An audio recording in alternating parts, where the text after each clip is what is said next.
to those. Oh, let me click. Yes, I got it. Recording in progress. Thank you again for those who are returning, and hello again to those who are newly joining us. We're coming together to organize the healthcare sector network in NYC. And like Carrie said, our goal is to align workforce agencies and employers to consider how policymakers focused on the healthcare sector might also engage. And many of us have already had an opportunity to chat with one another and meet each other, but for those who have not had that chance, let's just do a quick around the Zoom one more time to introduce ourselves, maybe give your name, role, organization, and after you do that, you can popcorn it to somebody else to introduce themselves. And I will start. My name is Megan. I am the Associate of Work Solutions at Jobs First NYC. I'm very excited to be here and get to know everybody. And I will pass it to Amy. Hi, good morning, everybody. I'm Amy Robbins. I am the Director of Advocacy for PHI. We are a national organization that is focused on direct care occupations, so certified nursing assistants, home health aides, personal care aides, really the frontline workforce in long-term care settings. Often those are considered dead-end jobs, but we work very hard on strategies to improve those jobs and create career pathways and improve the overall quality of those jobs around training opportunities, wages, everything. And we have our founding was in the Bronx. We actually came out of a worker cooperative home health, a CHCA, a home health care worker-owned cooperative in the Bronx. And so we have very, very strong ties to New York and New York City, even though we are a national organization. So I'm relatively new in my job. I keep saying that. I don't know. I've been working there for 6 months. I'm not sure what the window is when that closes, but I still feel new. And I'm getting to know the New York landscape, and you know, this is a great opportunity for me to kind of hear more about what is happening in the state and see, or in the city, and see where we can contribute to the conversation. So nice to be with everybody. Do you want to popcorn it over to somebody else? My job. All right, Errol, I'll throw it over to you. I love going early just in case I make a mistake of who I popcorn it to. Good morning, everyone. I'm Errol Olton. I'm a career and partnership strategist at CUNY Gutman Community College. So working hands-on with our dean, Nisha Zimke, and looking forward to hearing updates and being part of the conversation and contributing in any way I can to today's session. Popcorning it over to Kathy. Good morning, everyone. My name is Kathy. I am from the Stanley Isaacs Neighborhood Center. I am a program director. I actually run our advanced learning program, which is geared more towards GED and culinary participants. But I have been dipping and dabbing for as long as I've been in the Isaac Center within our healthcare sector. I used to work at CVS Pharmacy as a field colleague trainer for them. So kind of just ran right into Isaacs and trying to get, pharmacy technicians, or at least someone within the, more getting into the health sector within Silence that we didn't have before. I'm excited to be here today. I feel like I took a small hiatus from our healthcare sector to focus on our GED participants. So very happy to, be able to speak about our healthcare program today, and then learn about what else are we doing within this community. I will popcorn it over to Michael.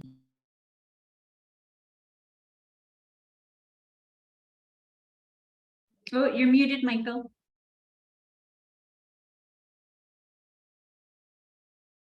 Good morning. I'm Michael Rochford, Executive Director of St. Nick's Alliance. Larry Rothschild, our Director of Workforce, normally represents us and has. We've been working with Larry to expand our home health care training. So I'd love to talk to the people at PHI, and we have in the past. The reason I've joined today is because we are also a member of a working group of home care providers that have received federal money and are looking to expand home health training. We have a desperate need to recruit new workers. We're also worker advocates, and so we're not just employers. And so with several of our other home care providers, we're looking to create training hubs for home care throughout the 5 boroughs. And so I joined today just to check in, see how the network is doing, and see if there's something we might be able to do together.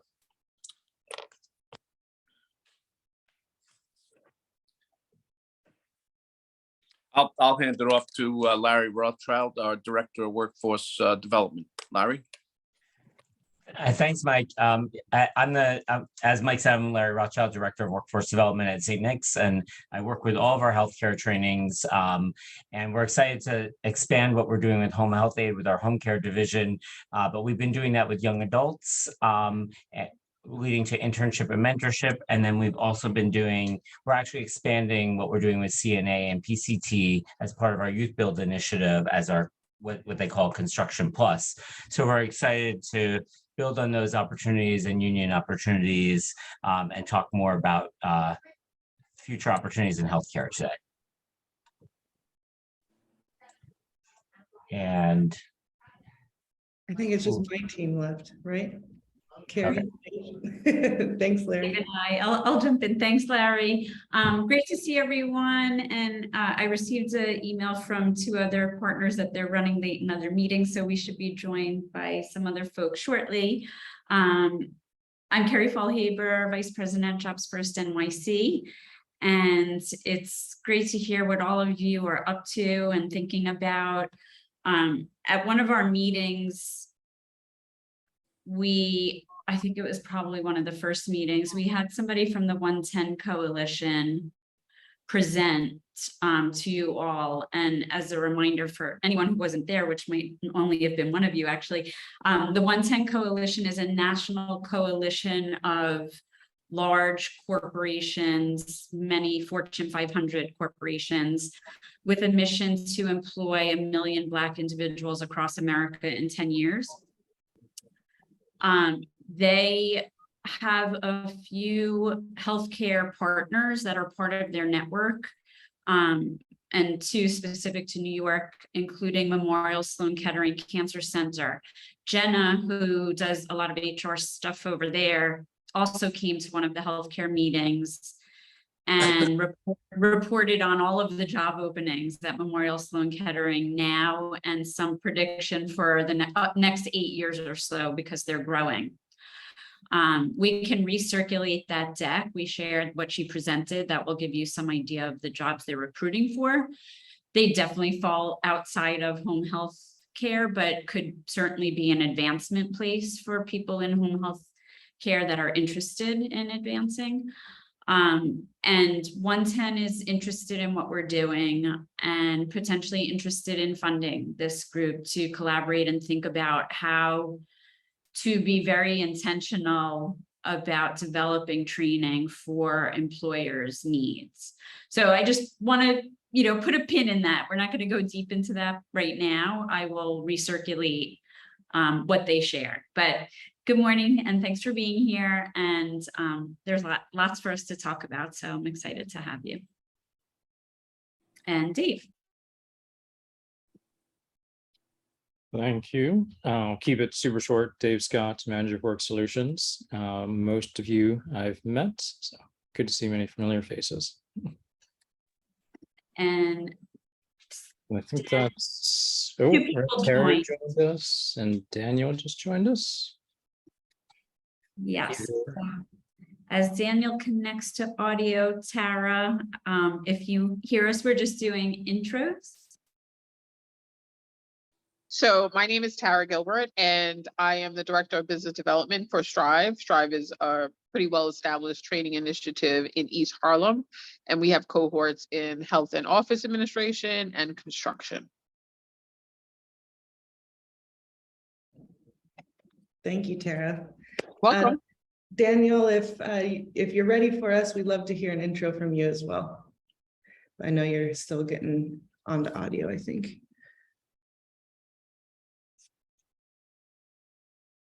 All right.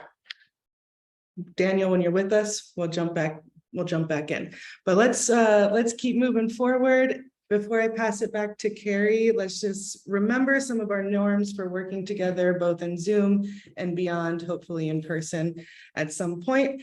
I'll go through these pretty quick. Just please remember to be as present as possible. This is your space for designing the network. Stay as present as you can and involved as you can. And we always love to see your faces. So thanks for those of you on camera.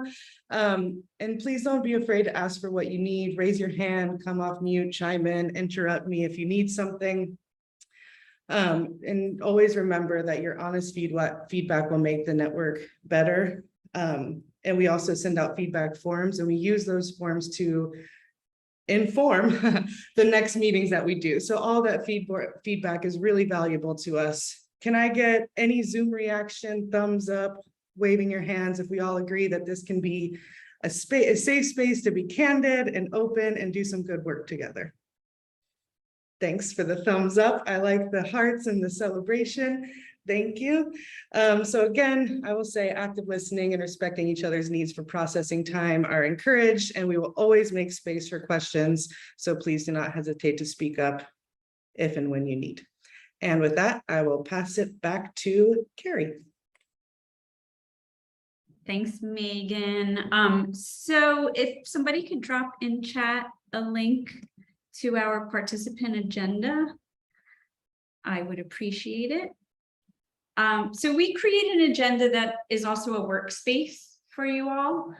And I want to make sure you can access it. So if you could click the link that Dave put in our chat, and that will open a participant agenda, and you'll see a table that is on maybe the third page. I can't open it with the screen share going on right now. But there's a table that looks like a contact sheet, and the last column is empty. And if you all could just take a minute so that we could make sure you both can access this participant agenda, you can type in this participant agenda, and also you could share with each other, thinking about network opportunities, what we're talking about doing here. If you can type in that last column by your name, ask me about something that you feel you can be a resource for. Tara cannot access. Does your agency have any issues accessing things in a Google Drive? Some agencies have security around that. Yes, if that's what it is, then yes, that's what it is. So what's the solution for that, Dave? For now, I'm going to download it, email it to you, can fill in, and then later I'll just fill it back in manually on our version. Messy workaround, but we'll get the information. Yeah, also, Tara, if you happen to have a Gmail address that you are willing to share, we have used that as a workaround with folks also, where we can add your personal Gmail address. Oh, okay. But I prefer not to, but thank you. Okay, that's fine. Thanks.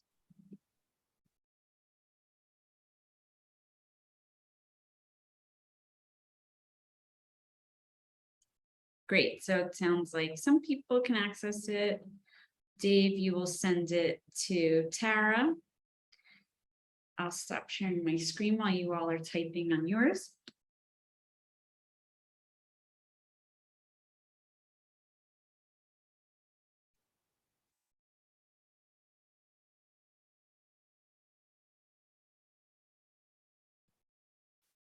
Hi, Daniel. How are you? Good. How are you? Good. I was apparently because my camera wasn't working properly on the desktop, so I apologize. No worries. Yeah. Are you able to open the participant agenda that's linked in chat? I'm doing that right now. Let's see. Yes, I am on there. Perfect. Okay. Okay, so you should see a table with your name and a column on the right for you to type in that says, ask me about blank, and if you could fill in something you think you might be able to be a resource for. Sure.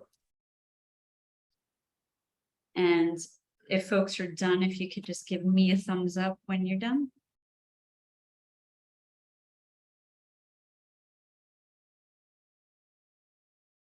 Great. Okay. Give it another 30, 60 seconds.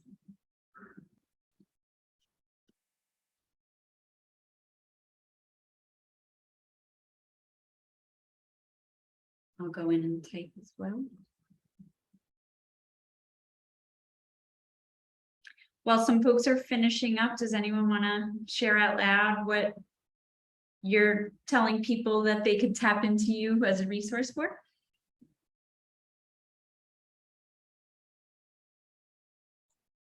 Sure, I wrote, this is Larry, I wrote running healthcare training for young adults and establishing employer partnerships for internships and job placements. Great. All right, everyone, you know what to hit Larry up for.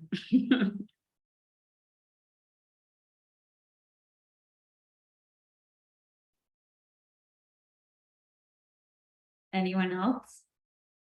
Errol, I see you have a bunch of things and you've also claimed that Nisha is a resource for those as well.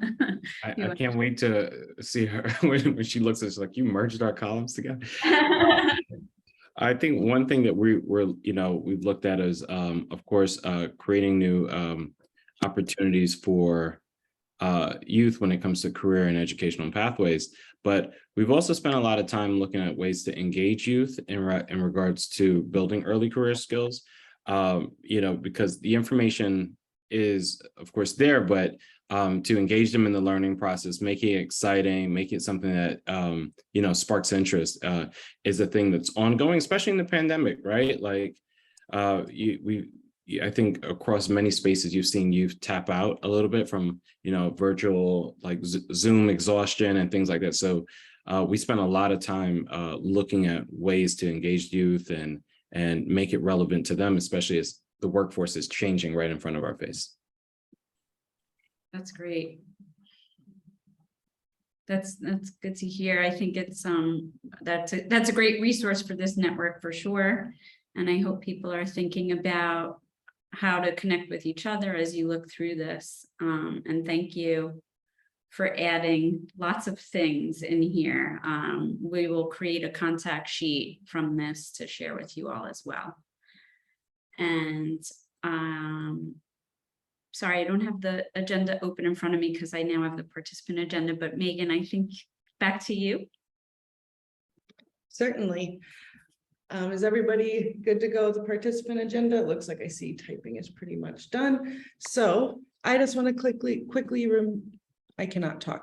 review today's agenda and our objectives. Objectives for today are to share and discover relevant updates and highlights with one another, which we've already kind of begun, which is exciting.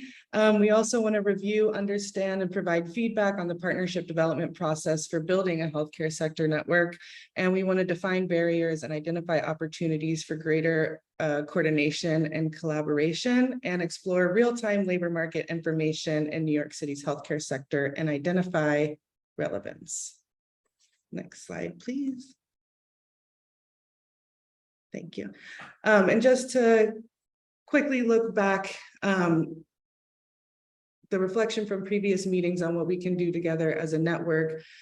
We can improve entry-level jobs, complement each other's training services, et cetera, make referrals, partner for career pathways, and create an advancement strategy, marketing campaign, share best practices to connect with better quality jobs and employers, and create a policy agenda.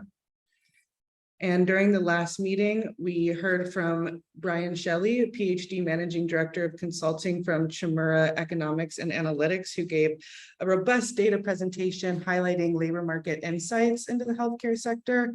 And we also discussed some relevant updates from everyone. Dave presented about the Jobs First NYC process and our work plan for developing this network.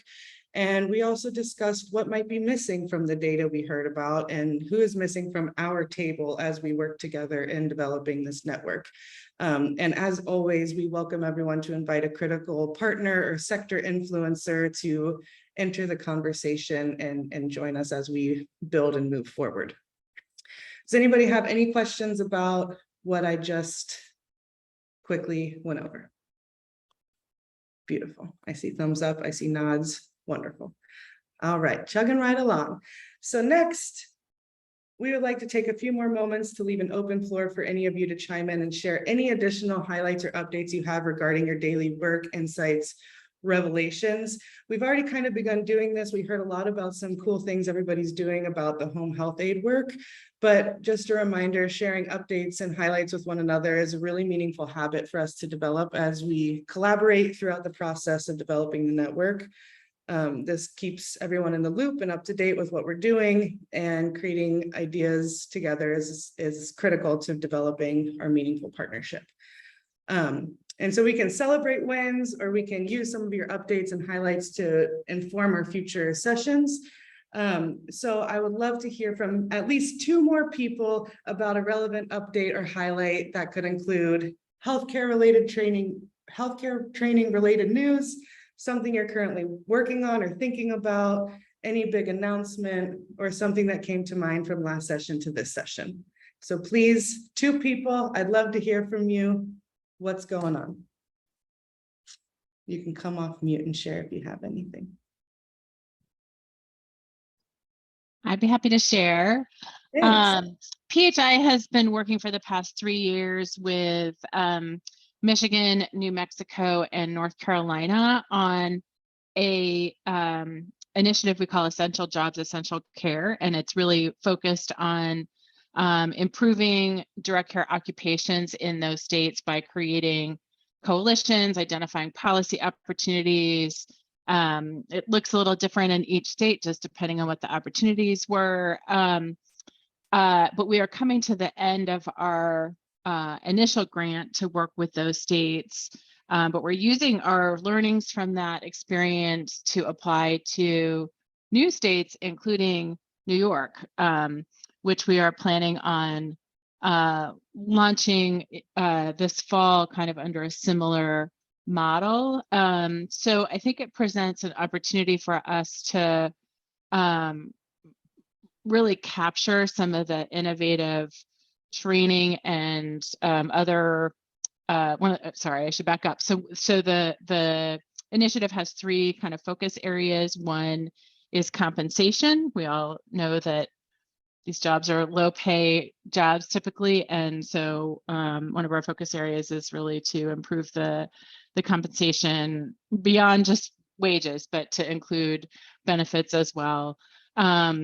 Second is workforce innovation. So that's like new approaches to training, new approaches to thinking about how we really cultivate this workforce. And then the third one is data, because we never have enough information to really know what we need to know about this workforce in order to make improvements to our training system and to really bring in the workforce that that we need to meet the needs.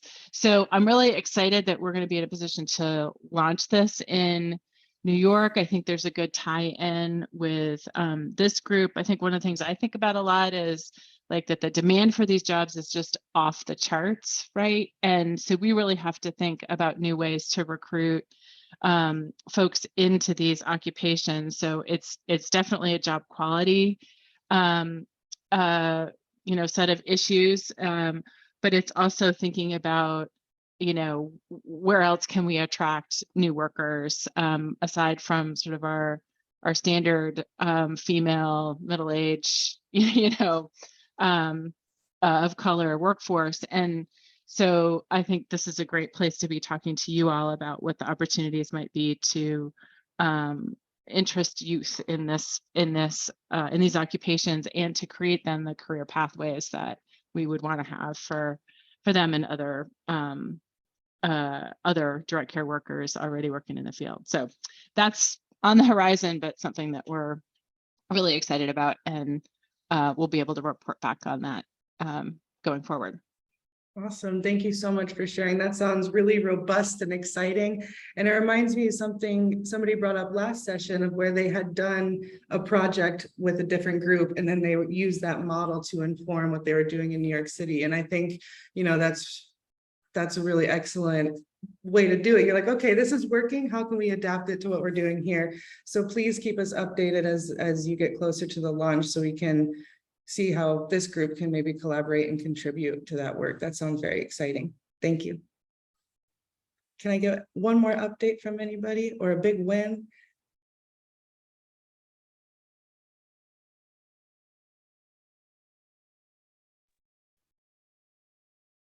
I'm gonna nudge St. Nick's to tell us a little bit more about the grant that you received.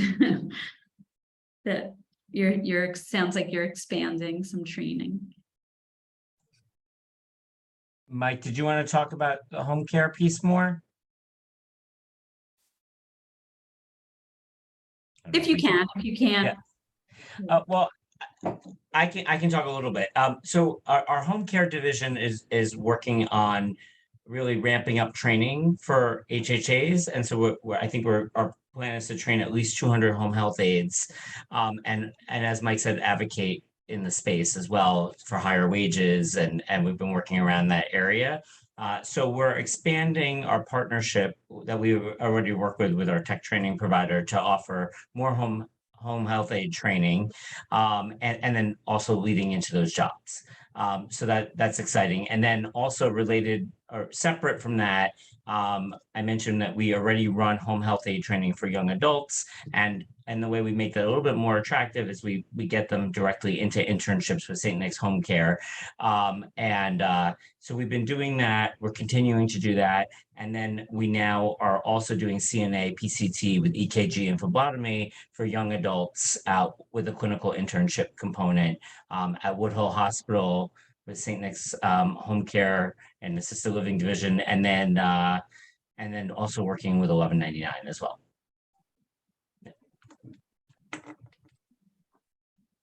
Thank you. Another amazing group. I'd love to hear more about the internships you described and kind of what that strategy is.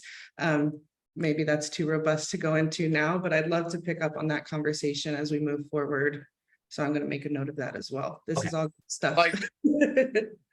Sorry. Thank Larry for that explanation. Just a little bit of a backdrop to it is that St. Nick's is one of 11 home care providers that have joined together to reinvent community-based home care and integrate it into our other elder care services. We are, as almost all the home care providers are, has a great shortage of workers at this point.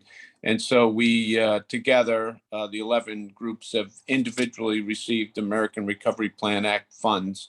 And one of the things that we are able to do with that is to set up training. So we're looking to use the leverage of our consolidated effort in order to work with vendors that can provide the skilled training, and then we'll provide the direct placement. We are building on what Larry has done with young adults over at 790 Broadway and trying to expand that and take it to scale citywide. Wow, good stuff. Yeah, I think this is a conversation that needs to continue. Carrie, I didn't know if you had any follow-up conversation or questions for them about that. No, same as you. I'm making notes to Okay, perfect. you know, reach out to folks afterward and find out a little bit more and figure out how. Sounds like there's ways to collaborate on this, just this, but knowing the demand in home care and what you're all getting funded to do. So we'll pick that up. Awesome. Yeah, like I said, some of these updates are really important as we look towards planning some of our next sessions and the future work we're going to do together. So I really appreciate you guys sharing. If anybody else wants to share, please hop in. Otherwise, I will pass it along to my colleague Dave, but I do want to make sure if there's anybody else who has something, I hold the space for that. Perfect. Thank you for the thumbs up. Dave, I pass the mic to you. Thanks, everybody. Thank you, Megan. So many of you were on the call or the meeting with Chimera, where they presented a lot of useful information about the labor market in general, and of course, healthcare specifically in New York. If you haven't gotten a chance to watch that and want to watch it, that's on our YouTube site. Today, we're going to go a little more into certain aspects of it that are relevant to what we've been talking about, and address some of the questions that people have had about the healthcare sector generally and parts of it specifically. So if we go to that first slide, or the first data slide. So one of the things that obviously people have been following a lot in city, state, national level are the unemployment rates. One part that we tend to look, and this is true of everyone, tend to look at less is the labor force participation rate, i.e. the percentage of the working age population that is working or looking for work. And higher LFPR is usually seen as a key indicator of healthy economies, but they're less talked about in the press, they're less talked about by policymakers. So in the 3 months through June 2022, it increased by 1 percentage point in New York City, which probably doesn't sound like a lot, but it's really useful to have context about how much the small changes can matter. So nationally, from February to April 2020, the rate fell only, strong air quotes there, 3.2 percentage points. And going back to January 2001, the highest it's been in modern times, so well over 50 years. It was from there to its immediate pre-pandemic peak. We're talking about a fall of only about 3.8 percentage points. So having that 1 percentage point increase in the city, it's a big change. And doing the national comparison to the city comparison since the pandemic, it's increased nationally 2 percentage points since April 2020, whereas in the city it's rebounded more, partly because of falling harder originally, 4.4 percentage points. Obviously, we don't know, we've all been hearing about increased interest rates from the Fed, also from the ECB, probably the BOE, some others. We don't yet know what effect that's going to have on employment generally and healthcare specifically, although we know that healthcare is usually more insulated from economic effects relative to other industries. So also going to keep a close eye on the data and see what signals we get. Looking at some specific sectors, there's, again, hear a lot of talk about the employment rates in the city, but it's really more helpful to break it down looking at not just healthcare, but some other industries and sectors that have seen some key changes, both very short term and say May to June, and medium term looking at about 12 months. So we see that some overall private sector job growth is continuing at a good pace.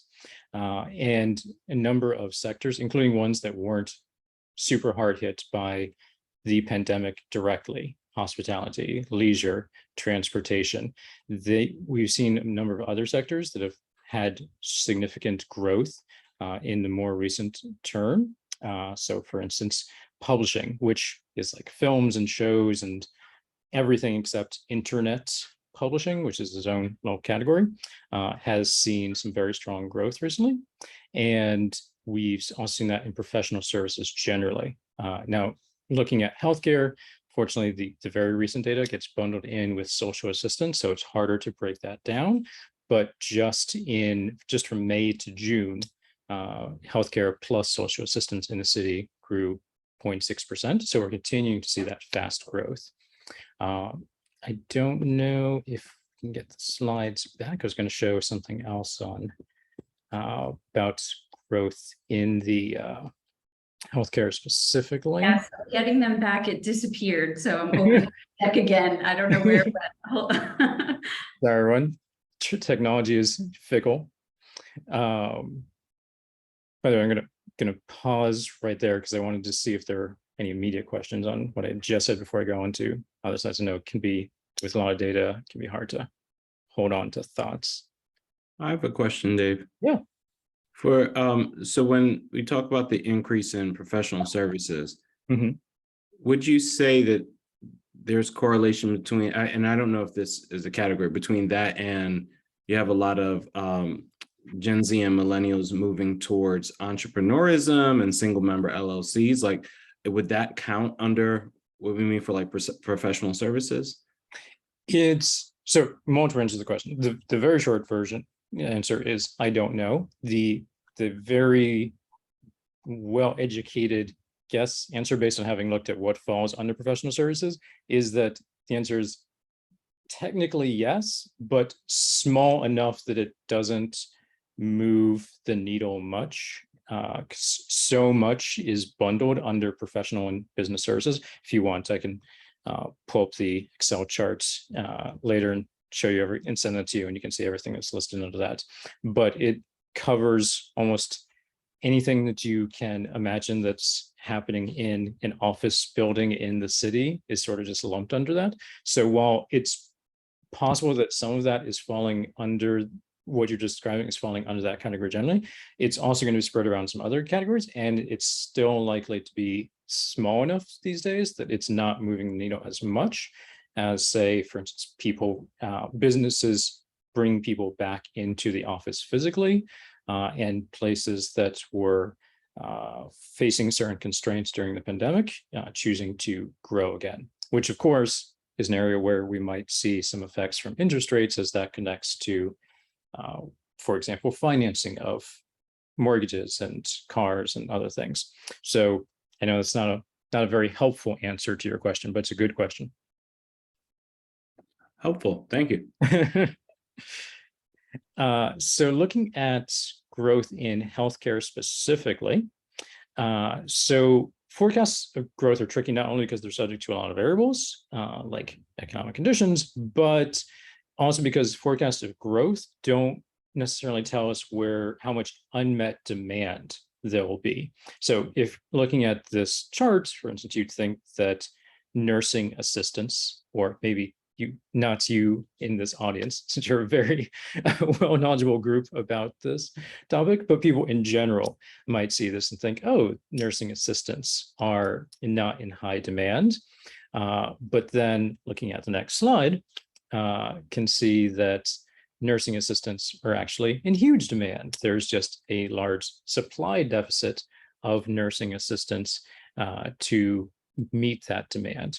So it's useful to keep these deficits in mind and for people in this audience or people who in general who are working with job seekers or students or anyone else, to think about where to guide people for trainings or for career paths or job opportunities.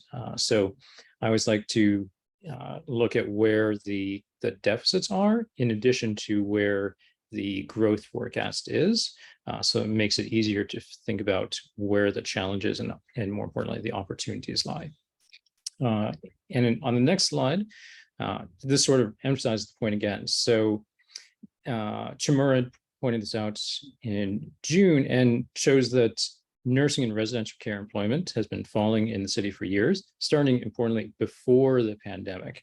And the number of people willing and able to do that work has fallen with demand, which likely means that trainings in those areas are even more potent in terms of people who successfully get through those trainings are well positioned to get jobs very quickly, given how much demand and how low supply there is relative to that demand. And by the way, do not have to focus on all the numbers and all of this. I saw someone just asking if these will be shared. Yes, they will be shared, so can peruse them leisurely. And of course, if after perusing them have any additional follow-up questions, feel free to send them my way. One last point I wanted to reemphasize from the June gathering. Oh, I see this question. Michael, I'll get to your question in a moment. First, just wanted to reemphasize one last point from June's sector meeting about the growth rate in healthcare in New York City versus New York State versus the US. So not shown on this slide, but healthcare forms a larger percentage of employment in the city than it does in the state, and larger percentage in the state than it does in the US. And also it's continuing to grow, or at least latest data that we have, which right now is through Q3 21, continuing to grow faster in the city than it is in the state or US. In some ways, that's going to be affected if there's not enough, if there aren't enough workers to meet that continuing demand. Pace might slow. If the economy goes in certain directions, that might also slow. But for now, it means that healthcare's potency relative to other sectors isn't going down the way that, for instance, finance is decreasing relative to tech in the city. So that's a key part to keep in mind. And to address Michael's question, I might have to go back a slide, although I don't know that I'll have a good answer. Actually, I guess it's one more to that chart showing. Oh, sorry, one more. There we go. So if Michael, if I understand your question correctly, and feel free to come off mute and if I'm understanding. So why the wages, median wages for personal care aides and home health aides Yeah. are shown On the the same? Yeah, on the chart, they're exactly the same. Yeah. Made me wonder, is there a flaw in the data for them to be exactly the same? But the personal care aides are a lower skill than home health aides. And it just seemed, I mean, that's one of the challenges in the sector, is we're encouraging all of our aides to get home health aide certification. And one of the things we need to advocate for in the sector is that there be higher wages for those that have that higher skill level. And it's interesting to me that in your chart, it shows that the wage level is exactly the same, creating an obvious disincentive to raise skills. One of the challenges in the sector, I think, as the folks at PHI have been working on, is that there appear to be few career opportunities, and we think we need to create them, within the sector, and hopefully we'll do that through our training. So I just was wondering if you had any better understanding of the numbers. I see home health aides were down, and then the personal care aides were up. So I don't, just seemed to, there were a couple of things going on there. I was wondering if you had any idea as to what. Yeah, so I'll give some various pieces of information for context. None of them are going to be perfectly satisfactory, I'm sure. So as Yogi Berra said, difficult to make predictions, especially about the future, but more especially with COVID. So place Chmur, which we used for some of our information, they try to take into account not just doing a regular forecast, but also doing a COVID forecast. But it is very difficult these days to have any sort of real sense of good predictions about what growth is going to look like even a year out, much less 3 years out. In terms of the wage information, there are two main sources for this. One is real-time information on job postings, which is nice because it's real-time, can see what wages look like now. But the key caveat there is that only about across all sectors, only about 8% of job postings actually have wage information. And it is, of course, difficult to know how representative that those 8% are of the whole economy-wide, much less if we say just in healthcare or just in a certain segment of healthcare or for a certain occupation. And that can be thrown off more when there are certain dominant employers in a particular sector or subsector or occupation within a particular place. Within New York City, with over 4 million jobs, and by loose definition, over 800,000 healthcare related jobs, most of that should balance out in terms of the relative rankings, but again, it's not going to be great.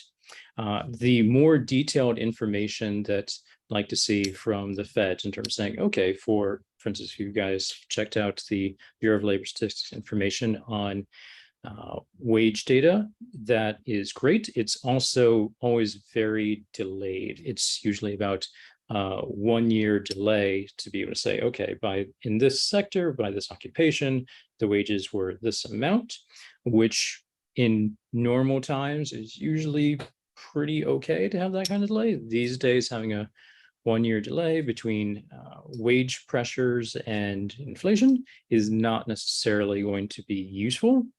So there's the issue there. So the information here, again, this is just doing a median. So for the personal care aides and home health aides.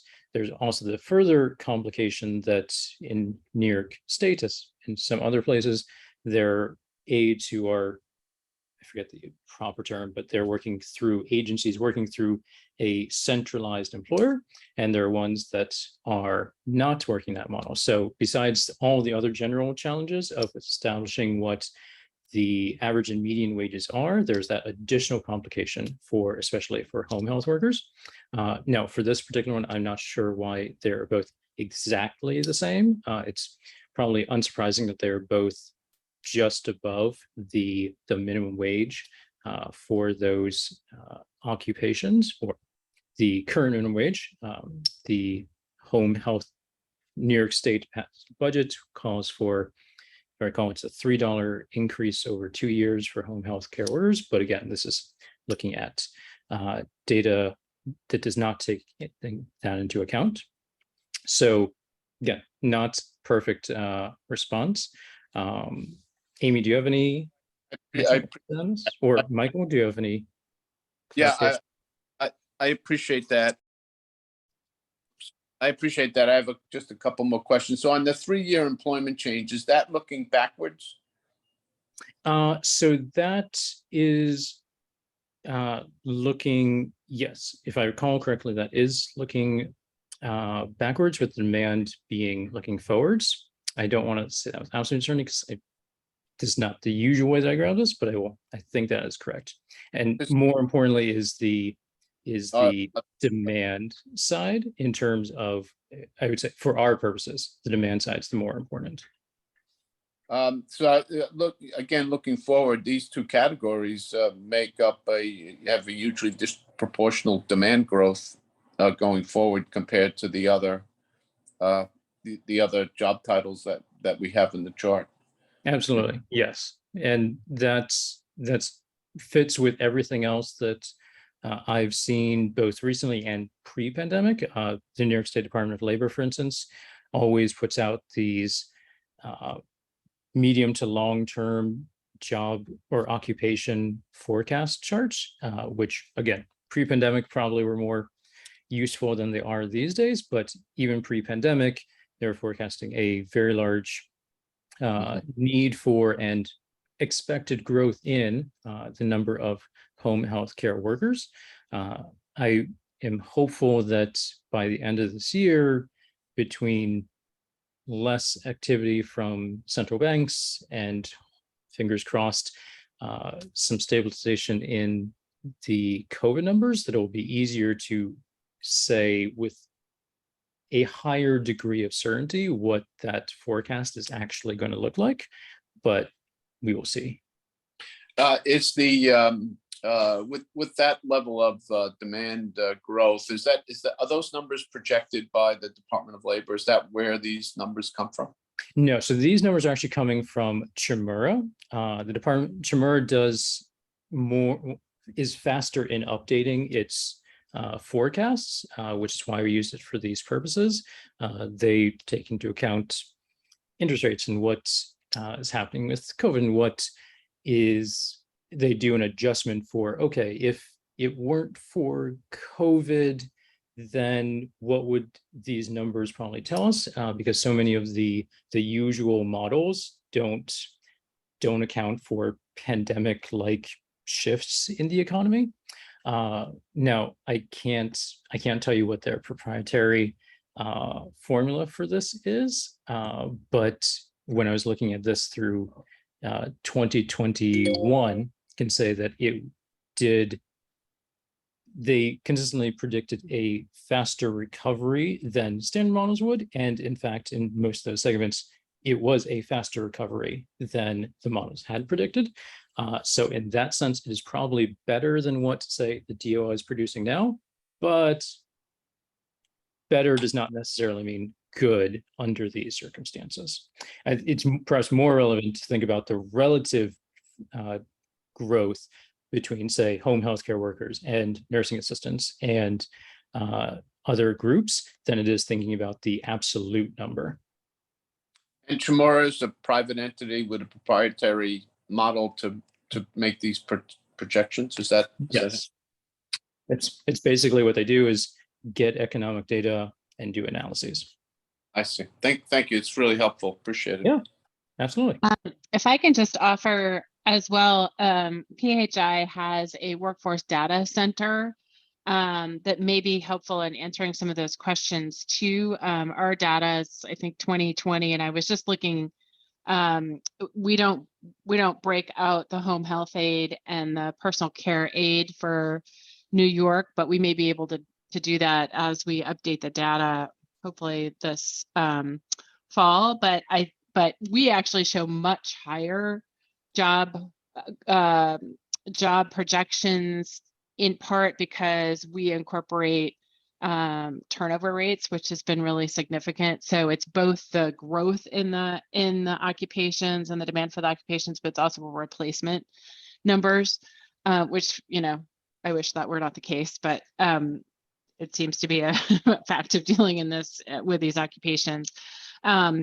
We also look at the hourly wage rather than annualizing it, because this is a workforce that typically isn't working full time. So I think those projections, I'd be interested to know how they calculated an annual salary rate, given that such a high percentage of workers are not working full time. So I'll just throw those two things out there, but I'll throw the Workforce Data Center link into the chat as well.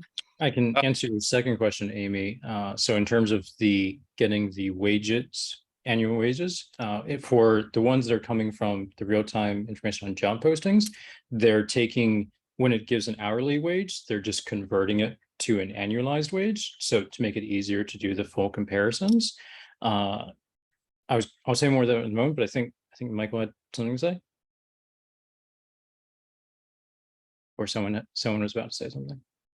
Okay, so one of the things that was brought up in feedback last month was wanting to see more borough-specific information and more information, not just on healthcare overall, but on different parts of it. So we're going to share, along with the slides you already saw, share after the meeting, scores of slides looking at 3 different key areas or subsectors of the healthcare industry, from the sort of overall technical occupations to support occupations, and breaking that down, looking at the real-time information on job postings to see the occupations, the employers, and the certifications, as well as job titles, which usually aligns mostly with occupations, but in some categories, it's important to know job titles separate from occupations. And you will be able to see all of that information by healthcare subsector and by borough, as well as seeing how it compares citywide. And some key things to think about there, thinking about, since you're talking, Amy, about the closings, the slides all contain information on the number of job ads that are open, as well as the number of job ads that are closed. And all of the information shows job postings that are open now and have been opened within the past 3 months. But as Amy was pointing out, when there are all these closings, that could mean that there's high turnover. So they're just opening and closing all the time. Also, for some of these postings, they're postings for one position. For some, they're postings for many positions. So in aggregate, it should balance out in terms of saying, okay, sort of all of these could be for single or multiple, but if there's, say, one employer that just overwhelmingly does one posting per position or overwhelmingly does one posting for many positions, that can throw things off. It's useful, I think, in that borough-specific way to look especially at employers. So for instance, 2 of the 3 top employers in the Bronx aren't even in the top 10 in Manhattan. And the third one is in the Bronx is in 6th place in Manhattan. So when it comes to having conversations with employers, it's useful to think about, okay, who's doing the work in this space? And that all those slides are going to contain information where available on wages. But again, there's that really important caveat that we have such a small percentage, single digits, that are providing that wage information. And we don't know what the actual total compensation is when people actually get hired versus what the number is that's posted on a site. So even if we had full 100% information on wages for every job posting, that still might not tell us enough about the overall total compensation.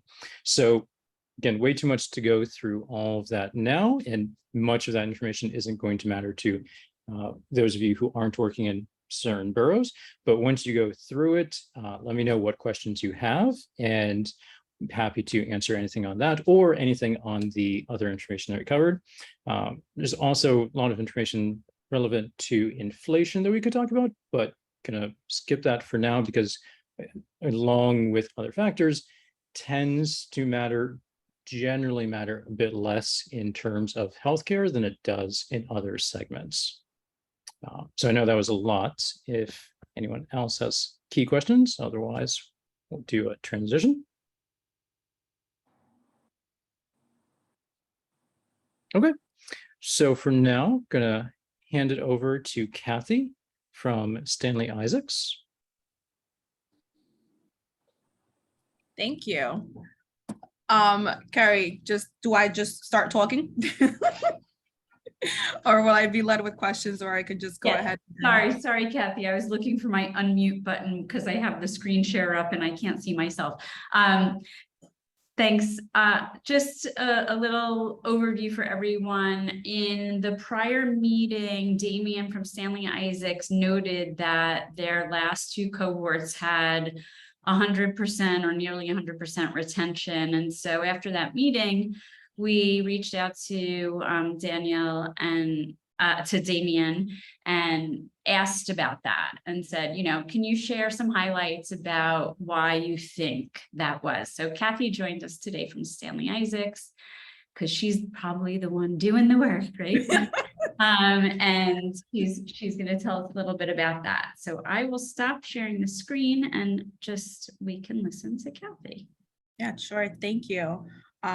So we actually had 3 cohorts running already for our healthcare sector. Our very first one that we launched for the year was in partnership. Actually, our first and second cohorts were in partnership with the New Jewish Home to be able to recruit CNA participants. And then our second cohort, we kind of just slid in. We had some time and we saw just how much interest there was in the program outside of CNA, that we recruited a few people for that program. But all in all, we recruited about 61 participants throughout all 3 cohorts. Out of the 61 participants, we were able to graduate about 50 of them. And right now for our third cohort, although they graduated from the program, they're currently in their internships. So just to kind of get that current real life work experience before we're able to fully transition them into their actual employment sector. But one of the things that we did differently this year that we have never done in the past, not that we have never done it, we have done it before, but we were very intentional about our curriculum and recruitment. One of the things that we did this year was for our recruitment efforts. In the past, it was, you were interested in the program, you out of school, out of work, come on in. And as you all know, sometimes that led to very low attendance numbers.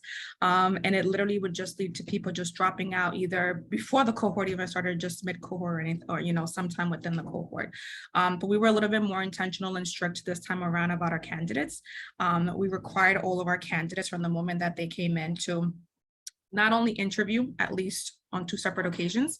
At most, we had one person interview 3 times to see how serious they were about the program. We made it also a requirement that they had to already be vaccinated. If you did not already show proof of vaccination from the moment that you came in for your first interview, unfortunately, we would not be able to have been, move forward for that person, since all of our partners within the healthcare sector were requiring vaccination. We weren't willing to just take someone that said, oh, well, I'll do it later on. No, we need it now, right? We also required everyone to be vaccinated with their flu vaccine.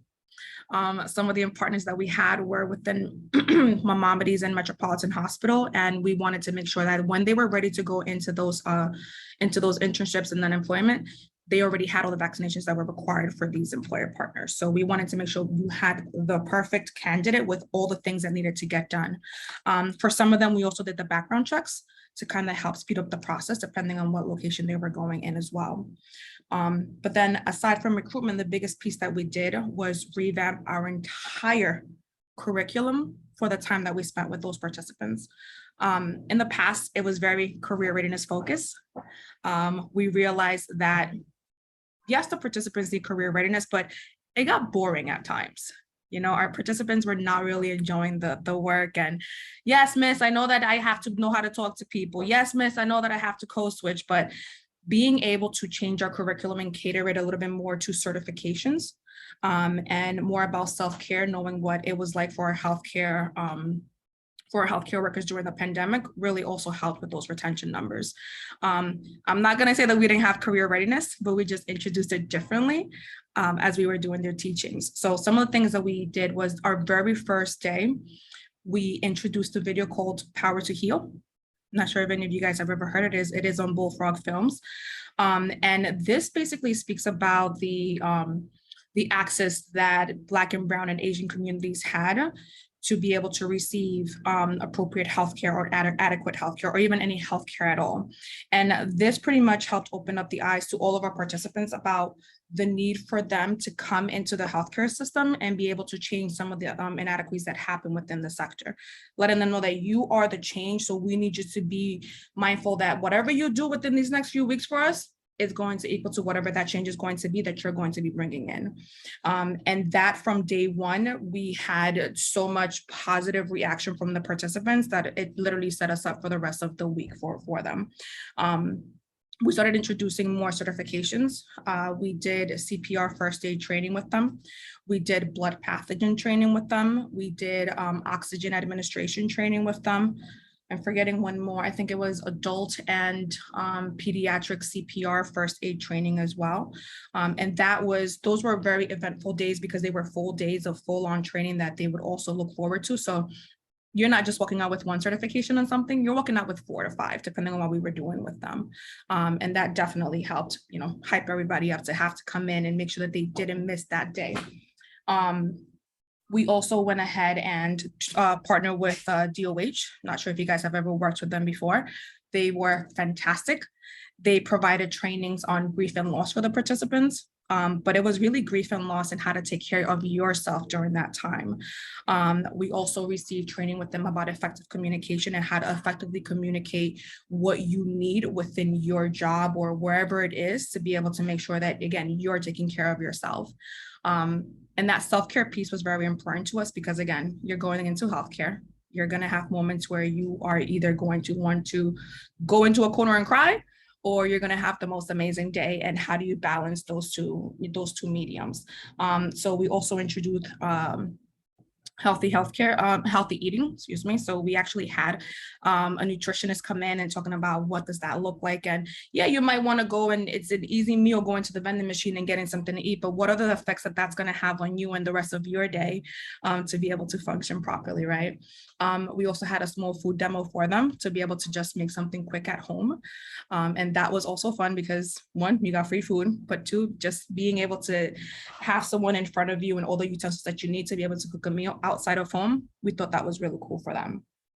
And I think one of the last things that we did was we talk about goals, we talk about what we want to do, we write them down. No, this year we did vision boards. We wanted a lot of visual representation, and we took these boards and we hung them up all over our center. So these were things that they were seeing from the moment that they walked in. What was it that they said that they were going to be doing over the next few weeks? And this wasn't just for, our healthcare participants. Our GED participants also saw this. Our culinary participants also saw this. So it wasn't just motivation for those participants. It was really for everybody, like, oh, when do we get to do that now? Because I have some stuff to say as well. But changing that perspective of our curriculum, and again, not being just so, let's talk about professionalism, let's talk about time management, and let's talk about what you're going to expect in the healthcare. We had to revamp it and make it fun and make it more so that they can relate to what's going on versus just one person standing in front of a classroom with a PowerPoint. Kathy, I love this. It's great. I see your joy and enthusiasm in knowing that these things made it more successful. I have one question, and then of course I open up to everyone else to ask any questions. Wondering, you talked a lot about the curriculum and some shifts there. I am curious if there were any changes or, anything was sort of bolstered around supportive services or. Oh, yes. Oh, my God. How did I forget that? Yes. So, yeah.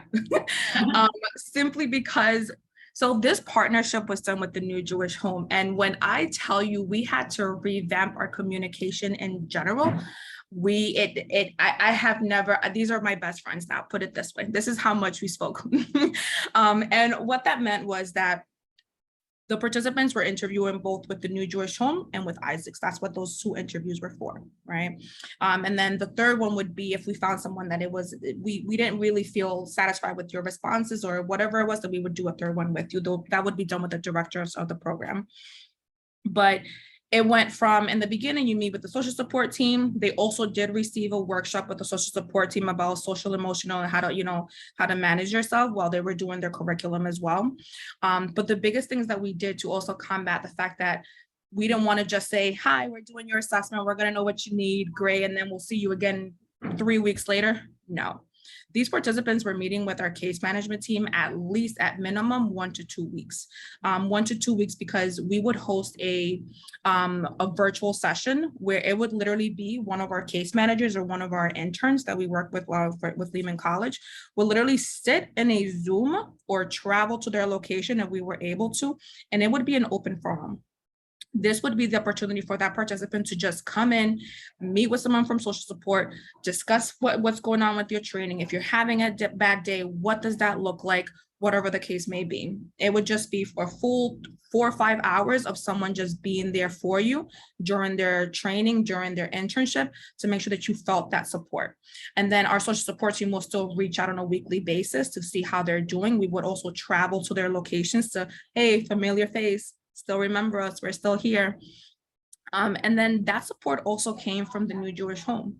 So on the days that we were not with the participant, we were relying on the New Jewish Home to then provide some of that support that the participant would need. And if something happened that they noticed a participant did not have a good day, they didn't pass one of their clinical exams or whatever the case may be, it was crucial for us to be able to know in real time what was happening with that participant. So when I tell you there are daily emails that go out to kind of say, hey, everything was great today, but these are the things that happened. Or, hey, we had X amount of participants come in. These are the ones that are missing. We reached out, but in case you guys want to reach out as well. So, those emails were happening daily. We would check in on a weekly basis with them. We would then have a monthly case conference where it would just be as a whole, how are we doing versus on an individual basis, and who else needs a referral to somewhere, or what type of other services we need to provide, who do we need to constantly follow up in. And then that increased once again once the participants were getting ready to complete their internships, because now it's kind of like, we were there the whole time, but now you got to go, right? So definitely increased a little bit more in the sense that now we really have to start having conversations with the participants individually. And that was happening both by our social support team and the New Jewish Home, not all at the same time, but we would take turns speaking to the participant to make sure that everything's okay and we're not overwhelming them at the same time. Thank you. I know lots of folks here have been working in healthcare, working with both younger folks and people of all ages and doing some similar strategies. I just want to highlight something that you said, Kathy, because we worked with Stanley Isaacs and FIPS and PHI in our Young Adult Sectoral Employment Project, and you named a couple of strategies that are key, and I just want to emphasize because you glossed over it like it's easy. But we've been doing it for some time now, and it's like second nature at this point, probably. Yeah, and Daniel, I see you have a question. I just want to emphasize that you said something that makes it very clear how closely you're partnering with the employer. And that employer is at the table from the start, both helping to inform how you recruit and assess people interested in the sector to make sure they're a fit, because healthcare, is unique, and they are also informing your curriculum. So you said it in there, but you didn't maybe state it plainly. So I just want to emphasize, that is some best practice in sector strategies that, a lot of folks here are also doing. But Daniel, let me pass over to you to you have a question.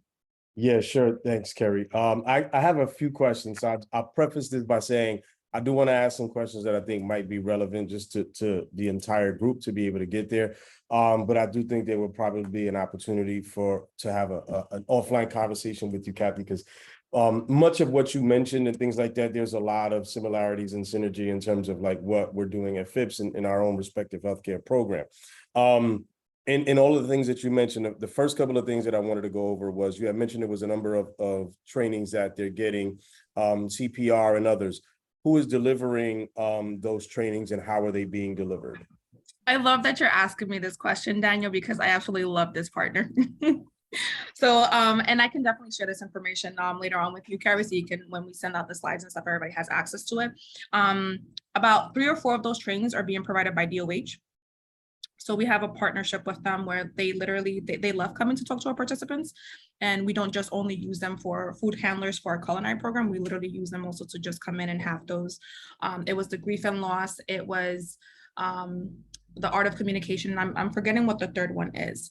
But then for the certifications that we have, we're actually using a partner called Safety Saints. And they are New York City based. They don't only do trainings, they also do upkeep of just like your AED machine, or they come in and do inspections of your space to make sure that they're OSHA certified. But I can definitely connect all of you with them. They are a great value to our team, again, because not only do they work with our healthcare sector, but they also work with our HSC participants to get them certified in certain things, and also our culinary program to help them get certified in their DOH. And this delivery is done, is it e-learning? Is it through Zoom or virtual? No, they classes, come virtual in. learning? So we did our best to not have any type of Zoom anything with our healthcare participants. You are not, when you go to work, you're not in Zoom. When you go to work, you are hands-on in person, which means you have to worry about your time management, know what time you get to work to make sure you relieve your next person.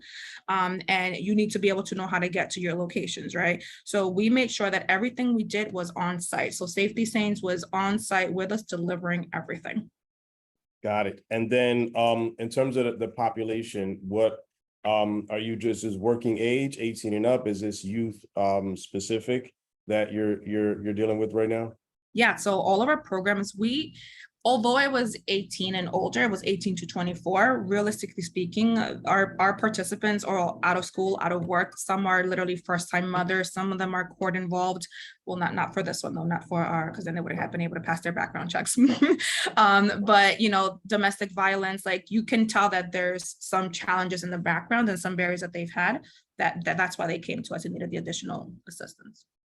And is this, and just for the sake of not monopolizing the speaking time, are they paid during? Is there a stipend? Is there any payments that's offered to them throughout the course of the training and the length of time? Amazing. So unfortunately, for the first 2 to 3 weeks, they're not getting paid. We are not able to secure funding for that time, but what we do offer is free food. So they got fed every day. Literally, they would have a breakfast and lunch. And then we would also provide Metro cards. And then for the remainder of their training, which is about 3 months, that they got a stipend for. And that was usually at minimum wage for about 20 to 25 hours. I'm pretty sure that you guys have heard of the WPP program. Yeah. Thank you. Yeah. I just have a quick question because I'm always curious in this. What was the most surprising thing from when you started putting together the plan for this program to actually executing it? What surprised you or your colleagues the most? The fact that they were coming in every day. It really was, and all of our programs, attendance has always been a struggle in some fashion. But when we revamped it in the way that we did, the fact that they were coming in, they were excited to be there. They were participating. They did not look bored to be there, which again, that's my biggest thing. I hate going in front of people with a PowerPoint. I know that we have to do it, it's our job, but it's not the funnest thing sometimes, right? But just the fact that they were coming in and the enthusiasm that was, that led to all of their certifications arriving, and even just our graduation and the things that they shared about what they learned about the program and what this means for them, definitely were the highlights of like, okay, great, we did it. This is working. We should do this again. And it's 3 cohorts in, so it's still working. Yeah. Any other questions immediately come to mind? I'm sure there'll be things that come up in follow-up. And also, anything you want to highlight from your program that hearing what they're doing at Isaacs made you think of?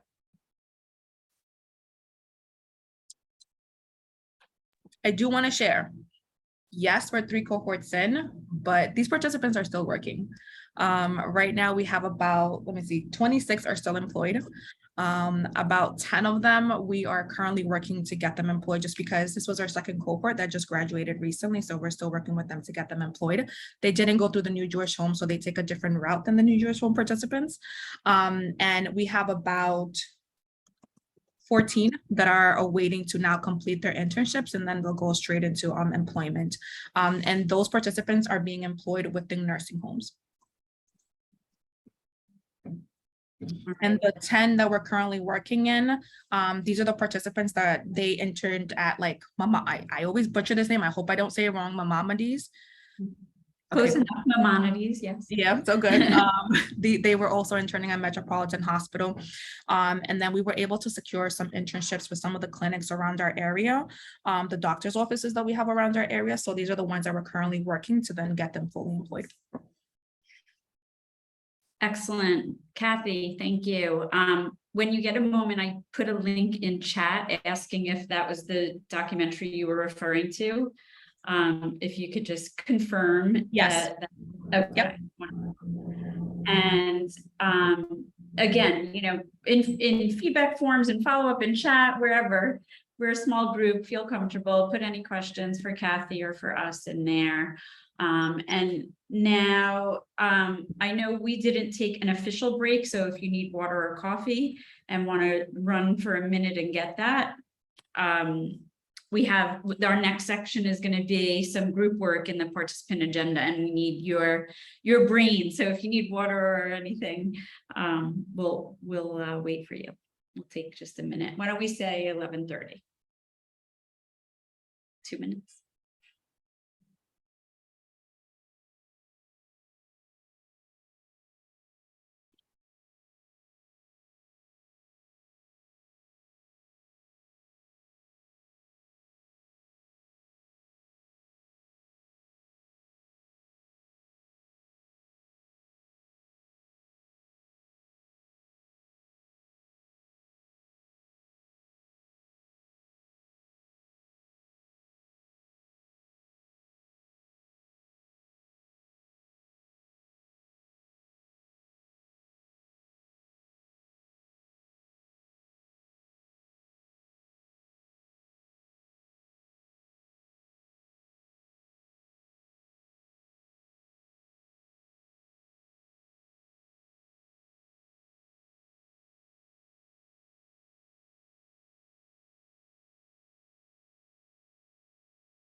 Bless you, Megan.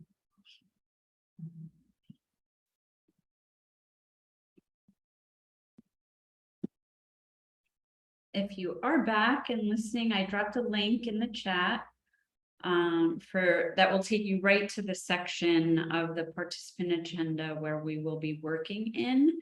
And this is a really important part of the work together, to hear from you what you're thinking about in terms of the people that you serve, their needs and their barriers to getting into this sector. I'll wait another minute, make sure Amy's back, and Michael and Kathy. Amy's here, great. All right. I'll wait a minute for Kathy.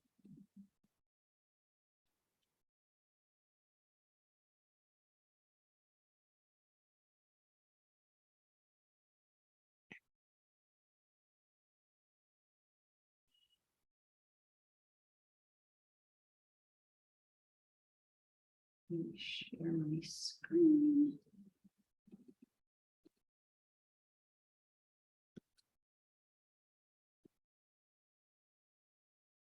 Can I get a show of hands or thumbs up that you were able to access that section of the participant agenda that I put in the link?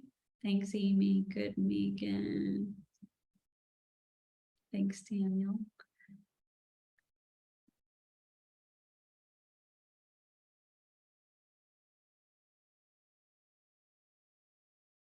Larry, were you able to get in there? Sorry if I missed seeing your thumbs up. Good. Okay, I'll go ahead and get started and Kathy will catch up when she gets here. So for the next, I'd say maybe 10 minutes or so, we'll see how it goes, maybe longer. I'd like to have a conversation that will lead to you typing directly into this space here in the participant agenda for group work, thinking about the barriers to training and employment for folks who are interested in working in the healthcare sector, and how this partnership can solve for them. So in the boxes that you see in the participant agenda, we'll start with client attributes. Kathy spoke to some of them when she was presenting, and I'm sure some of these things are top of mind for you. Some other things came up that Amy mentioned in another meeting and maybe this one. But thinking about, their employment history, skills, language, backgrounds, etc., things like that. You could both come off mute and discuss it. And if you prefer to talk out loud, our team can capture in the participant agenda what you're saying. And if you prefer to type, do that as well. Kathy, we're working in the participant agenda. And the link is in chat. And it should take you right to this section that says group discussion. So you said some of the things out loud. And if anyone, wants to kind of note some things that Kathy mentioned, that are the client attributes that might be a barrier to them working in healthcare. Like I said, just come off mute, talk out loud, or type in the box here, and I'm going to be quiet for a little while you work, think, and talk.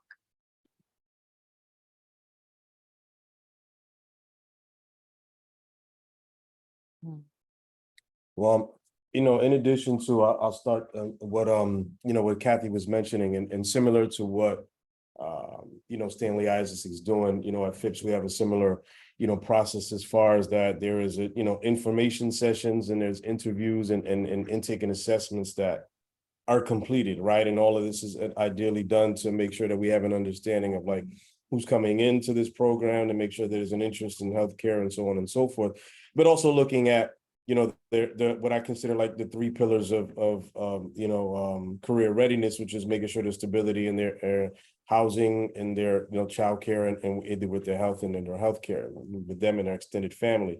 What I've been seeing lately and connecting with my staff is that even with those things being in place, given length of time when recruitment starts and length of time going into the programming, and even when we're offering albeit somewhat modest, but a stipend, to the young people coming into the program, that need for employment and the financial, restraints that they have in terms of their respective family or extended family, and the need to have to I need this job right now, I need money. This is a great program. I know that I need it in order to get into the healthcare field and in order to get, certification or to work at, a hospital or another healthcare organization. I can't support myself or my kids or my family with just a stipend, so I can't stay in the program.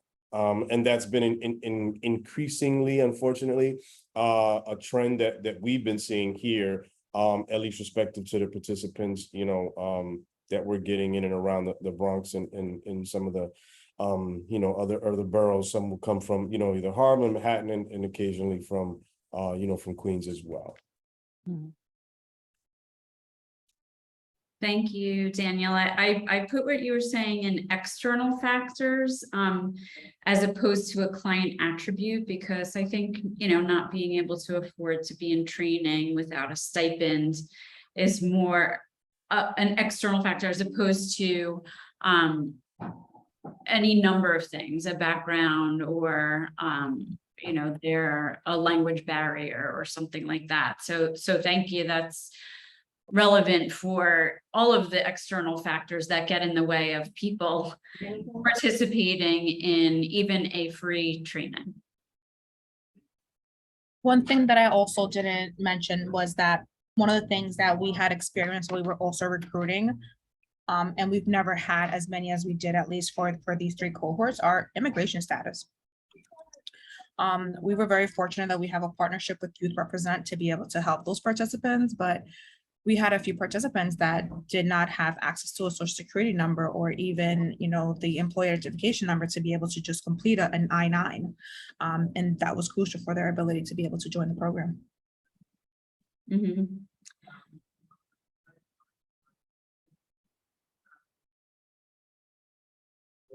What else? What other, client attributes do you find are there? Are you doing testing around math and reading levels as an entry into training? Any of you? For us, as long as they had their high school diploma or GED, it was good enough. One thing that, for example, when they needed to do their clinicals, some people definitely would fall behind a little bit, and then depending on, what their scores were or how well they did, then we might have to take a look into possibly doing some classes on the side for them, which is something that we did for one participant. We were able to at least have them duly enroll both in our GED class and in their New George home training to help them get both their GED and pass their clinicals and the written piece of that.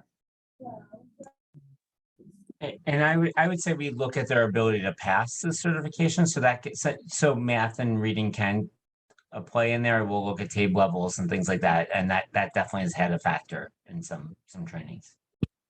So, Larry, do you TABE folks as an entry requirement? So with our young adult programs, like for DYCD, we TABE them, but we don't necessarily disqualify them. What we do provide additional remedial services. So whether it's healthcare or construction, whatever it is, we would give them tailored remedial services to be successful in that field. What's considered, what are the scores that are considered good TABE scores for this kind of work?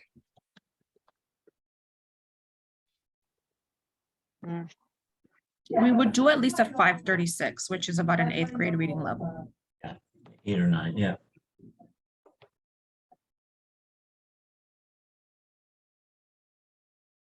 And Larry, going back to this stipend question, in your program, are people getting stipends from day one, from some other stage in training? Not at all. It's a good question. Initially, we didn't have stipends built in, but now with some of our funding, we have been able to get it with young adult. So like with DYCD Train and Earn, And with Youth Build, we have some sort of stipends built in, and that really makes a big difference in terms of, especially the longer the program is, but to keep them engaged. But the other piece is not just the stipend, it's the paid internship, I think also is really helpful. I think those two things combined are a good incentive. We don't overly promote the stipend to get them in because we want them to, be really interested in the program. But then once they're in, that's like a way to keep them motivated. And you can build attendance requirements around that. Mhm. Amy, what about a PHI? Well, I mean, this is an interesting conversation to me because we don't usually get into this part of a training initiative. We'll work with an organization around curriculum that we've developed and support the implementation of it. So I think from the front end of folks coming into these programs, I think I would defer totally to the experts in this space. I guess the one thing I would say in our experience of developing curriculum is, and we talked about math and reading level, but just ability to comprehend English, just basic language skills, particularly since we tend to serve through our programs a number of immigrant populations, and so we can't always offer the curriculum in multiple languages. Thank you. Kathy, I see you have your hand up. Yeah, so one of the things also that we did, so I think it was Larry that had mentioned just how important the stipend is for the participants. Aside from providing them Metro cards, one of the things that we also did to kind of just help them out is during the training, they were receiving 2-trip Metro cards, but once they completed their training and now they're placed in employment, one of the incentives that we have for them maintaining their employment is that they get a monthly Metro card from us. And that has also been like a huge help for them. And you give them Metro card out monthly. We do weekly Metro cards to make sure that they're showing up each week and stuff. Yeah, at this point, they're already within their, oh, did I freeze for you guys? Am I still here? You're here. You're there. Okay, that was not a nice picture for me to freeze on. It's always the case. At this point, they're already like fully employed. So it's like, there's no need for them to keep coming back to us on a weekly basis, which is why we decided to go that route. But this is also like, hey, this is our way of checking in with you. Like, yeah, you've been gone for a month. Tell us what's going on. Tell us what's new. To that end, I presume it's still the case. I remember pre-pandemic, it was the case that if someone qualified for fair fares, that they remained eligible for fair fares for a year, regardless of what happened to their income. So it made sense for people to qualify, even if they knew they were about to suddenly get a good job.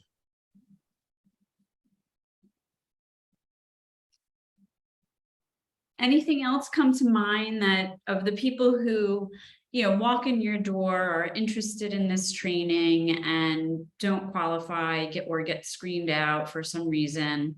Are there attributes that you wish that you could solve for or address through some other program that you may or may not have? You could refer them to some other program within your agency if you are more of a kind of holistic services type of agency. What are some of the things that you might refer them to something else at your agency for, or potentially have to turn them away? What are some of their personal attributes? And while you're thinking about that, let's also move to the external factors since we touched on them. Like housing, childcare. Oh, go ahead. Sorry, Carrie, I didn't mean to interrupt you. So the only other two things that I know that has come up with us, one of them we've been able to kind of, mitigate and definitely is a requirement that our partner has, is that before they go into internship, they do have to get drug screened. So that was a conversation that we needed to figure out how to have at the beginning during the interview and intake, more importantly, the intake and assessment process, which we've done a really good job at, even with the recent changes in terms of recreational drug use as it pertains in New York State. The other thing in addition to that I would say that we've had some challenges in terms of referrals and being able to have some retention, not in great volume, but enough is mental health support, particularly during the COVID period, because I'm sure as everyone on this call, can attest to, we've all been affected by, COVID, directly and or indirectly in some way, shape or form. And given the population of people that we're working with, a lot of times, even during the interview process, they'll say their decision to get into a healthcare program was based off of things that they experienced because of COVID, losing a family member getting sick, themselves being affected by it.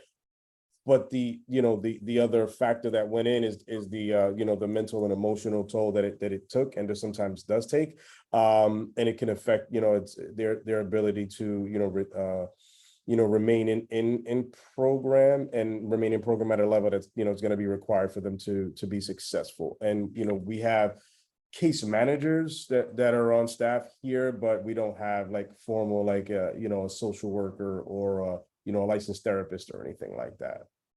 Mm-hmm.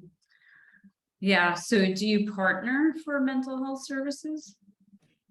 I mean, we've worked with a few partner organizations. I mean, I think it was a new partnership, so it wasn't something that was like we can lean on them and have those types of discussions and things that we needed to.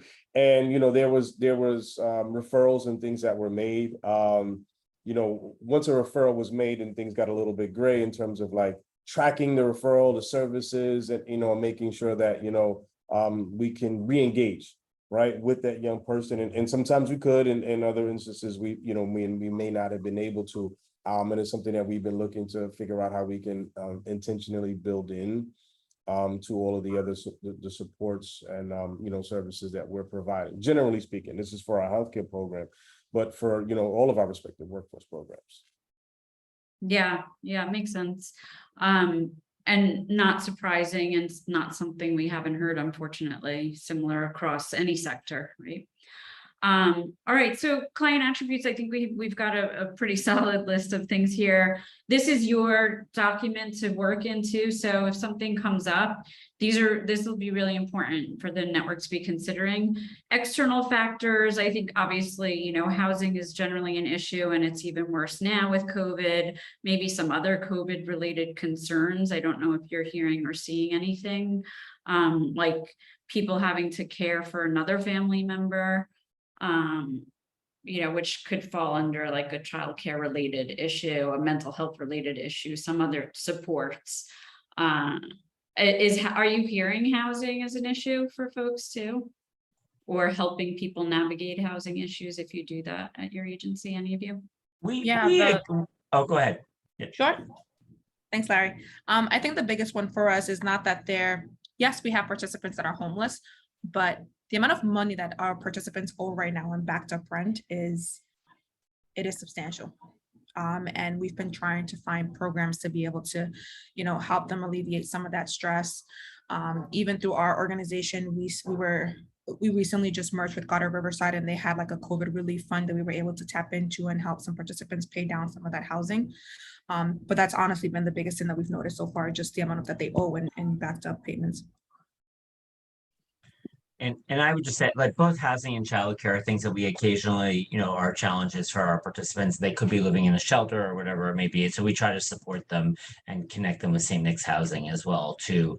But we try to do that piece during our job readiness training, which happens first, so that they can be successful during the training itself. Okay, great. So it sounds like maybe we're moving a little bit toward opportunities, which is good because some of those opportunities lie within your own agencies having housing. I don't know if FIPS has some similar program. I mean, FIPS houses, right. I mean, we have residences and building that FIPS owns, but there's obviously is a process, and that's been something that we've been trying to work on as far as like agency integration to figure out, how we can look to do that. And in some instances it's worked, and we've gotten even referrals, right, from in the past from participants who were actual, residents either through one of our, SROs or shelter sites, You know, all of our Phipps housing, you know, buildings are low income population, with maybe about 20% at market rate and 80% at affordable housing and low income. So that's definitely there, you know, but we still have our own, you know, challenges. I think to just add, just quickly going back in terms of external factors that we've had not a great deal, but I can definitely recall a number of young people who we later found out through no fault of their own, like met the traditional definition of homelessness, but because they didn't understand what that was and you know, how that would come up. It's like, yeah, I live with my aunt, but it's like they're staying with their aunt, and then that lasted for X amount of time, and then it's like, no, I'm with, you know, with my you know, my girlfriend or my friend or whatever it is, and they're basically couch surfing at that point. And I mean, if any of us done this work long enough, know that's like that you're homeless, right? You know, they may not think of it that way, but then it does interfere, you know, with their ability, depending on where they move to, how much they have to travel, whether or not there's dedicated access to Wi-Fi and technology, because, you know, as we went through COVID and up until currently, we're still delivering, you know, virtual classes. So, you know, that's one of the things that we ask up front, and they're like, I'm good at my aunt's house. We have Wi-Fi, I have a phone, and then, you know, something happens and then they'll have to switch. Yeah. And give me a minute. I lost my train of thought because I know you wanted to go to opportunities, but it'll come back to me. Just give me a few No, minutes. that's good. Yeah, you mentioned Wi-Fi connectivity is an issue too.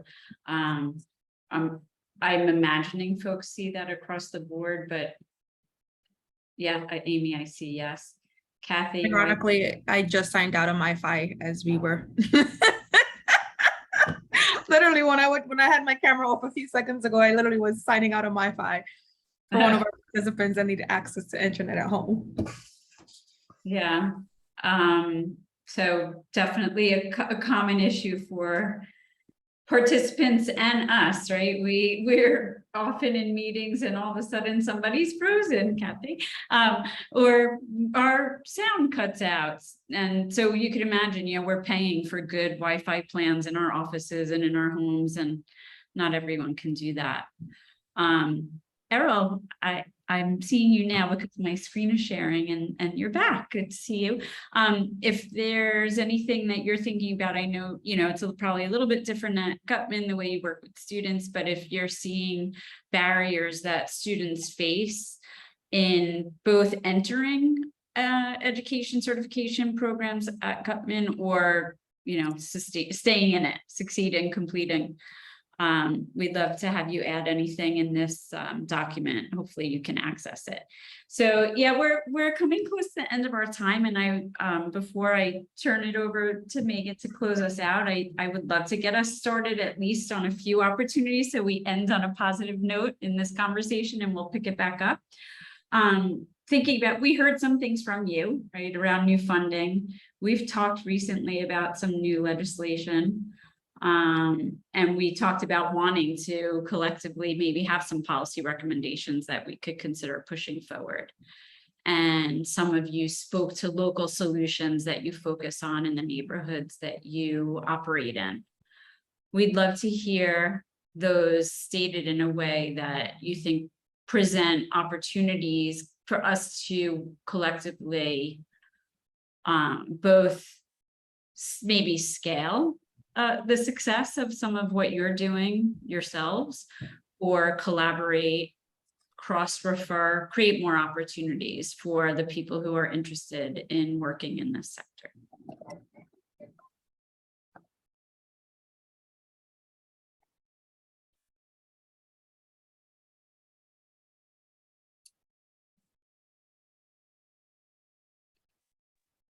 I always like to expand questions like that to, if you know of some other place, whether it's in New York or not, that's doing something really interesting in that specific area that we could also look to.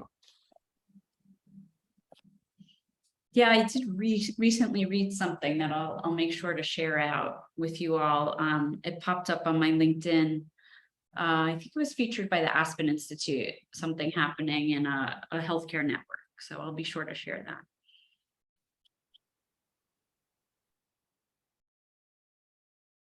But other thoughts, I know some, oh, go ahead. I think that the only not the only, but the one that comes to mind the most right now, and seeing just what the needs of some of our participants have been lately, is a partnership with a food bank. We are very fortunate that we have a partnership with Food Bank NYC through our senior services, which is literally right across the way from us.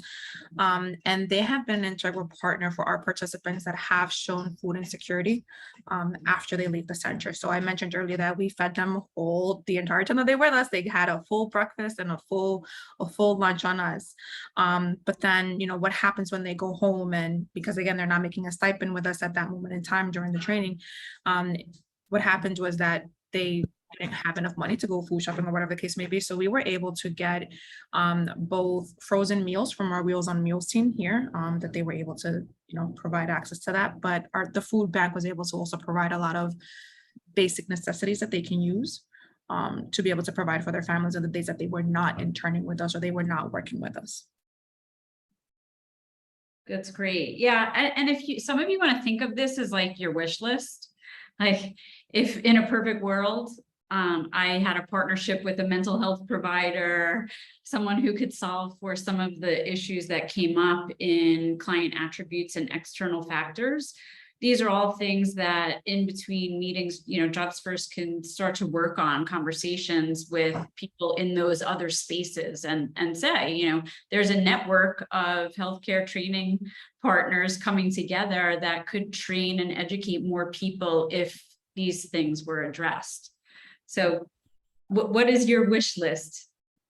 And why doesn't everyone think about that and put one thing in chat, I'll charge you, or in this opportunities section of the participant agenda. If anyone's having trouble typing in there, then just put it in chat and we'll make sure it gets there. And then in our next meeting, we'll work on going over what we hear here and nagging you to tell us some more things so that we have a full conversation around it in our next meeting. In our final few minutes, while you're putting things in here or in chat, I will ask Megan to take over and finish us out. Thank you, Carrie. Thank you, everybody, for all of your contributions and participation today. This is a very exciting conversation. I can't wait to move forward. I know you're currently doing what Carrie asked you, but I am dropping the feedback form that I mentioned before into the chat, if it will let me. Thank you, Dave. So please fill out that feedback form. We love to hear what you have to say, and we like to use some of the feedback, as I mentioned, to inform upcoming future sessions. So please fill that out when you get a chance. And just as a reminder, we're going to be sending a summary of today's session and some action commitments once we're done. And we ask if there's anybody, any person or entity that you can think of that you might want to invite to the network, please do so and let us know. We can put them on the calendar invite. And our next meeting will take place on September 8th at 10 a.m. And that will be in the follow-up email as well. So we'll stick around if anybody has any questions, thoughts, suggestions. But other than that, thank you guys so much. And I hope everyone has a lovely weekend. And I can't wait to see you at the next session. Thanks, Megan. And just two quick things I want to say. Kathy and Errol, now that you're here, you'll be on our contact list. And also someone from Cypress Hill reached out about participating in these conversations. They heard about it through our Good Jobs Challenge work, and just want to let you know that we will be inviting them to the next session. Oh, and one last thing, I think the date we have for October might be a problem for Jobs First. We'll let you know via email. It might be our staff retreat that day. We're still trying to finalize it. Oh, I missed the food, Carrie. I missed the food. Kathy, I know. We used to be there in person and order great lunches and do all the fun stuff. Maybe our next meeting will be in person. Oh, please. I would look forward to the meeting as well, but the food. The food, guys. Yeah, we'll check with you all how feeling about meeting in person. Maybe we'll schedule like once a quarter or something like that. right, thank you all so much. Any final words? Thank you for today and having me. I know that I kind of just, what is it? Hijacked your meeting. No, it's great to have you, Kathy. All right, Forward to the next. thank you. Yeah. Thank Karen, you answered you. your question February. Okay, Stay cool, everybody. that's when my birthday is. February 10th. 15th.